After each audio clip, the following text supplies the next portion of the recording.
55 years ago, when I started selling shelters in Japan, people thought I was crazy, he says. Who's crazy now, he asks.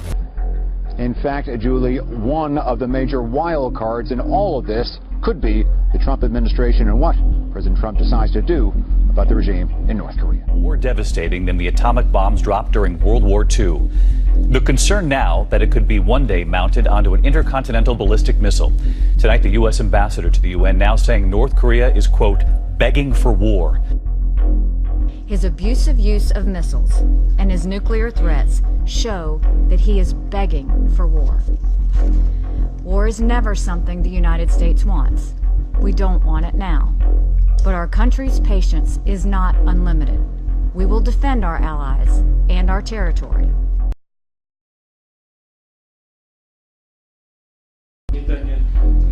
Военная истерия, много хорошего не доведет. Это все может привести к глобальной планетарной катастрофе, к огромному количеству человеческих жертв. Никакого другого пути, кроме мирного дипломатического способа решения северокорейской ядерной проблемы, не существует. Вы думаете, что в силу принятия каких-то санкций Северная Корея откажется от того курса, который она взяла на создание оружия массового уничтожения? Россия осуждает эти упражнения со стороны Северной Кореи. ABC's chief foreign correspondent Terry Moran is in Seoul, South Korea tonight. Today in South Korea, a show of force. F-15 fighter jets practicing bomb drops. Missiles launched, live fire maneuvers simulating an attack. This country's swift and angry response to North Korea's startling nuclear test. Its sixth and most alarming blast yet. 완전 성공! North Korean state TV celebrated the, quote, perfect success, and there were cheers on the streets of Pyongyang. The explosion was so powerful it triggered a major earthquake, magnitude 6.3, with tremors felt across the region. And tonight, a U.S. intelligence official tells ABC News that the North Korean claim that it tested a hydrogen bomb, vastly more powerful than the atomic weapons dropped on Hiroshima and Nagasaki, appears to be accurate. And the South Korean government today says it's detected signs that North Korea is preparing for another ballistic missile launch, this one aimed at the Pacific. The UN Security Council meeting in an emergency session this morning, U.S. Ambassador Nikki Haley calling for the strongest possible sanctions and issuing this stunning warning to the North Korean dictator Kim Jong-un. His abusive use of missiles and his nuclear threats show that he is begging for war. President Trump, just hours after the nuclear test, kept open the option of a military strike. Mr. President, will you attack North Korea? But Kim Jong-un's going all out now to develop his weapons. Since February, a series of 13 missile launches, including some capable of striking the U.S. homeland, triggering this threat from the president in August. They will be met with fire, fury, and frankly, power, the likes of which this world has never seen before. The president also taking to Twitter, declaring he's considering launching an economic attack, stopping all trade with any country doing business with North Korea. And Terry Moran joins us from Seoul now. And Terry, we heard you report President Trump has threatened to stop all trade with countries who trade with North Korea. That would obviously include China. And they're responding tonight? They are, David. The Chinese Foreign Ministry firing back, calling that threat unacceptable and unfair. And analysts are pointing to the more than $500 billion worth of trade per year between China and the U.S., calling it a hollow threat. But President Trump is pointing to the fact that China's trade with North Korea is increasing. I want to bring in retired Colonel Stephen Gagnon tonight. Steve, obviously the U.S. believes their hope is to connect a miniaturized bomb to one of those missiles one day. First, let's talk about the strength of the bomb just tested by North Korea. How strong is it? David, they've stepped up from a basic atomic weapon to a complex thermonuclear device. Intelligence analysts believe that it's between 5 and 8 times stronger than the bomb that the U.S. dropped on Hiroshima at the end of World War II. And Steve, you've told us before how far one of those intercontinental ballistic missiles could feasibly go, the most recent going higher and further than ever before. What most concerns you now about the test of this nuclear bomb? David, it's the consistent progress they've made in both their missile program and their nuclear weapons.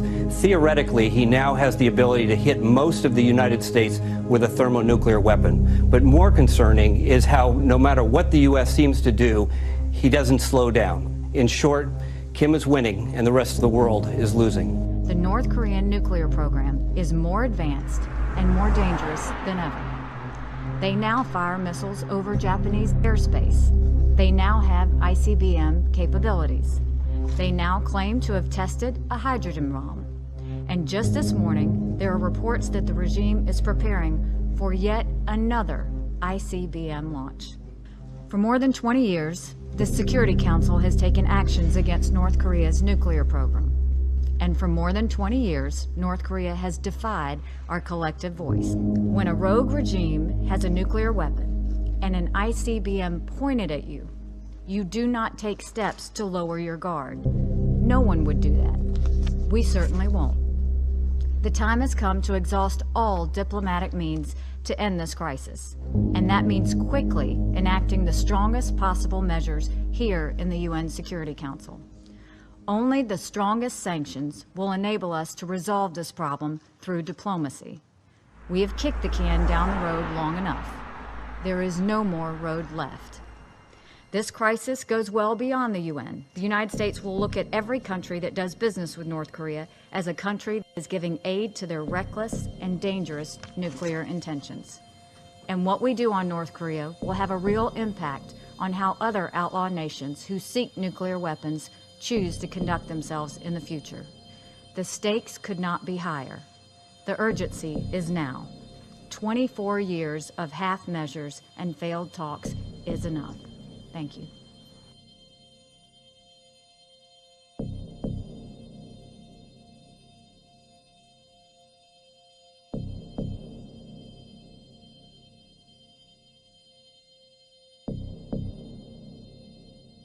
North Korean state-run media is reporting that they detonated a hydrogen bomb with perfect success. A hydrogen bomb. Hydrogen bomb. It was a hydrogen bomb or an H-bomb. A hydrogen bomb fitted for an intercontinental ballistic missile. Striking new images coming in of Kim Jong-un inspecting the bomb that North Korea says has unprecedented strength.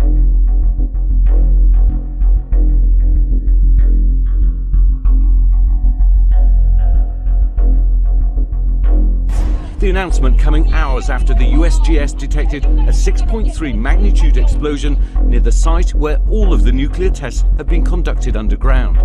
South Korea calling it an artificial earthquake, Japan saying it may have been caused by nuclear tests. Seoul believes the hydrogen bomb is 4 to 5 times stronger than the one dropped on Nagasaki, Japan in 1945. It is an atomic bomb. It is a harnessing of the basic power of the universe, the force from which the sun draws its power. Welcome to an edgy Seoul, South Korea, where the folks here are wondering what the North is going to do next. And it might just be another missile launch. According to reports today, the North is moving yet another intercontinental ballistic missile to a launch site. No official confirmation, however, if or when a launch could happen. And as South Korea continues those live-fire military exercises, it announced today it's going to be adding to the payloads on its missiles and speeding up its anti-missile defenses. All of this, of course, in response to that nuclear test over the weekend from the North Korean regime, Kim Jong-un. Married to a ballistic missile, one expert told me that could be an American city buster. Dangerous stuff, Julie. And you have been to Seoul several times. How does the mood there now compare to times in the past? Yeah, in fact, the mood here is, I have to say, a bit more nervous, not just because of North Korea's actions, but the possible reactions. We heard today that Japan was looking at ways that it might have to evacuate its 60,000 citizens in South Korea. Remember, along with 28,000 U.S. troops, there are something like 200,000 Americans here in South Korea. Here is how one locally based analyst put it to us tonight.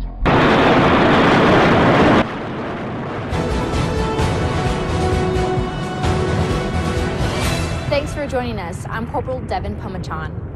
U.S. bombers conducted bilateral missions with Pacific allies in direct response to North Korea's escalatory launch of intercontinental ballistic missiles. As a demonstration of the U.S.'s ironclad commitment to its allies, 2 U.S. Air Force B-1B bombers joined their Republic of Korea and Japanese counterparts for sequenced bilateral missions. After taking off from Andersen Air Force Base, Guam, the B-1s flew to Japanese airspace with Japan Air Self-Defense Force F-2 fighters. Then the B-1s flew over the Korean Peninsula, where they were joined by 4 Republic of Korea F-15s.